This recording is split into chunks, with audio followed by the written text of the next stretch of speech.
अस्सलाम वालेकुम स्टूडेंट, कैसे हैं आप लोग। उम्मीद करता हूँ सब लोग ठीक होंगे, खैरियत से होंगे। तो स्टूडेंट, आज की इस वीडियो में हम बात करेंगे C S 301 assignment 2 solution 2026। C S 301 की ये सेकंड असाइनमेंट है और इसकी जो लास्ट डेट है वो 29 जून 2026 है। 29 जून तक आप लोगों ने इस असाइनमेंट को जमा करवाना है। 20 नंबर की ये असाइनमेंट है।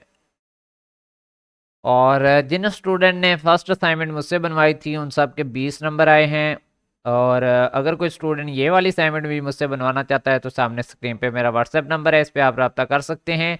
इस असाइनमेंट को आपने एम एस वर्ड फॉर्मेट यानी कि एम एस वर्ड डॉक्यूमेंट ही जमा करवाना है। पहले होता था कि हम .cpp फाइल बना के इस सब्जेक्ट की जमा करवाते थे, जैसा कि असाइनमेंट 1 के अंदर .cpp फाइल थी। लेकिन ये एम एस वर्ड डॉक्यूमेंट जमा करवाना है। इसी क्वेश्चन फाइल के अंदर आपने असाइनमेंट को सॉल्व करके अपने टीचर को भेजना है। एक्स्ट्रा इन्फॉर्मेशन डिलीट कर देनी है जो आपको दी होती है, ठीक है।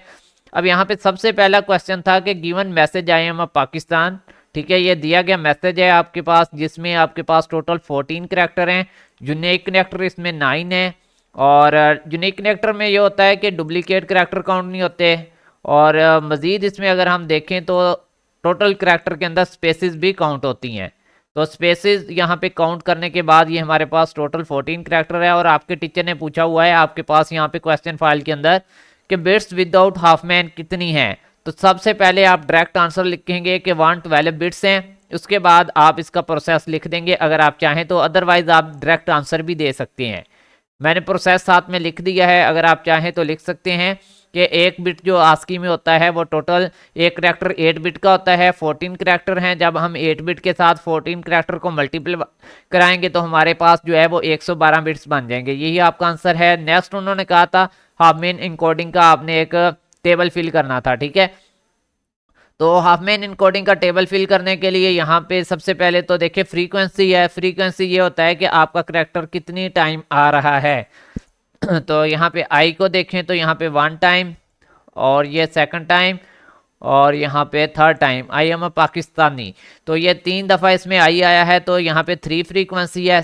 तो इसी तरह आपने सभी करेक्टर की फ्रीक्वेंसी लिख लेनी है, मैंने ये देख के लिखी है।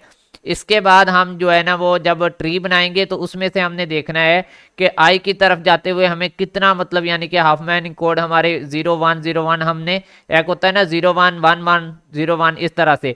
ये मैं ट्री के अंदर दिखाता हूँ आपको। यहाँ पे देखें ये हमारा आई है, यहाँ पर आते हुए हमें कितनी वैल्यू लगी है 00, ठीक है। आई की तरफ आते हुए अगर ट्री आपका थोड़ा डिफरेंट होगा तो हाफ मैन इनकोड भी आपके डिफरेंट होंगे। अगर ये वाला ट्री बनाएंगे, ये ट्री कैसे बनाना है, सबसे पहले आप ट्री बना लें, उसके बाद ये टेबल फिल करते हैं, ठीक है। तो यहाँ पे सिंपली अपने टीचर की फाइल में से इतने कोड को कॉपी करना है। स्पेसिस का ख्याल रखना है, एक्स्ट्रा चीज़ कुछ भी कॉपी नहीं करना। वेबसाइट पे आ जाएं, कोई भी वेबसाइट आप यहाँ पे ओपन कर लें हाफ मैन ट्री की, और साथ में आपने लिखना है generator. Half man tree generator, यहाँ पे काफ़ी वेबसाइट हैं, सबसे बेस्ट ये वाली है, फर्स्ट वाली, इसको ओपन करें। और यहाँ पे आपने ऐड कर देना है, ठीक है। यहाँ पे लास्ट में भी स्पेस ना हो और शुरू में भी स्पेस नहीं होनी चाहिए, ठीक है। एज इट जो आपके टीचर ने दिया है वो एज इट आपने लिखना है। हम पाकिस्तानी जनरेट ट्री के ऊपर क्लिक करेंगे, थोड़ी देर के बाद आपके पास इस तरह से ट्री जनरेट हो जाएगा।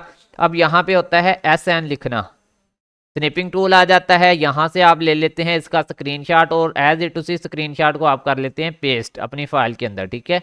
तो यहाँ पे मैंने इसका स्क्रीनशॉट ले लिया, और ये कॉपी का बटन है, कॉपी का बटन इधर कंट्रोल वी दबाएंगे तो ये इस तरह से ट्री बन जाएगा, ठीक है। ये आपका तीसरा स्टेप सॉल्व हो गया। इसी स्टेप से हम ये वाला सॉल्व कर रहे हैं अब, ठीक है। अब यहाँ पे देखिए आई के लिए हमारे पास वैल्यू क्या आ रही है 0 और 0, तो हमने यहाँ पे 00 लिख दिया। इसी तरह अगर हम ए की तरफ जाएंगे तो ए की तरफ हमारे पास यहाँ पे आ रहा है 0 और 1, तो यहाँ पे हम 0 और 1 लिख देंगे। अगर हम यहाँ पे स्पेसिस की बात करें तो हमारे पास स्पेस की तरफ जाते हुए हमारे पास वैल्यू आ रही है 100, तो यहाँ पे मैंने 100 लिख दिया। और एम की तरफ अगर हम जाएं तो यहाँ पे एम ये बन रहा है हमारा, यहाँ से स्टार्ट हो गए 101 और 0, 101 और 0, ठीक है। इस तरह से सो ऑन सभी ये इसी तरह आएंगे, ये आपने स्ट्रीम में से देख लेनी है। उसके बाद ये कोड लेंथ क्या होती है ये आपने देख लें। तो यहाँ पे आपके पास कोड लेंथ यहाँ पे काउंट होगी ये वाली, ठीक है। जितने आपके हाफ मैन इन कोड हैं, ये 2 की लेंथ है तो ये भी 2 आ जाएगा। इसी तरह ये 3 की लेंथ है तो 3 आ जाएगा। ये 4 की लेंथ है, ये सभी 4 वाले हैं तो यहाँ पे 4 लिख देंगे। उसके बाद आपने यहाँ पे निकालना था हाफ मैन बिट्स, तो ये मल्टीप्लाई करना है। आपके टीचर ने भी बोला है फ्रीक्वेंसी मल्टीप्लाई लेंथ करेंगे तो आपके पास हाफ मैन बिट्स निकल आएंगी। तो यहाँ पे 3 2 ज़ा 6 आ गया, फिर यहाँ पे 3 2 ज़ा 6 आ गया। इसी तरह 2 ज़ा, इसको 3 2 ज़ा करें तो 6 आ गया। इसी तरह नेक्स्ट अगर हम यहाँ पे देखें 4 1 ज़ा 4, तो सारे 4 आ जाएंगे यहाँ पे। जब हम इन सब को काउंट करते हैं तो हमारे पास 42 बिट्स बनते हैं।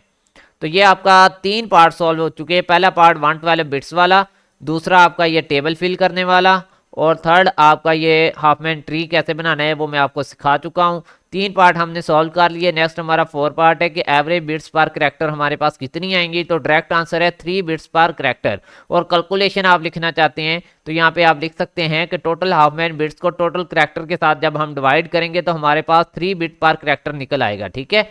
टोटल हमारे पास यहाँ पे हाफ मैन बिट्स कितने थे, 42 थे, और टोटल करेक्टर कितने थे हमारे पास, 14 थे। जब हम इनको डिवाइड करेंगे तो 3 बिट्स पर करेक्टर हमारा जो है वो करेक्ट आंसर आ जाएगा। इसी तरह फिफ्थ वाला पार्ट है जो कि फाइनल है, परसेंटेज रिडक्शन आपने डायरेक्ट लिख देनी है 62.5%, और यहाँ पे कैलकुलेशन स्टेप भी इसके एज इट लिख देने हैं। ये थी आप लोगों की असाइनमेंट, इसको बना के अपने टीचर को सबमिट करवा दें। मिलते हैं न्यू वीडियो में, तब तक के लिए अल्लाह हाफिज़, फीमानिल्लाह, अपना ख्याल रखिएगा।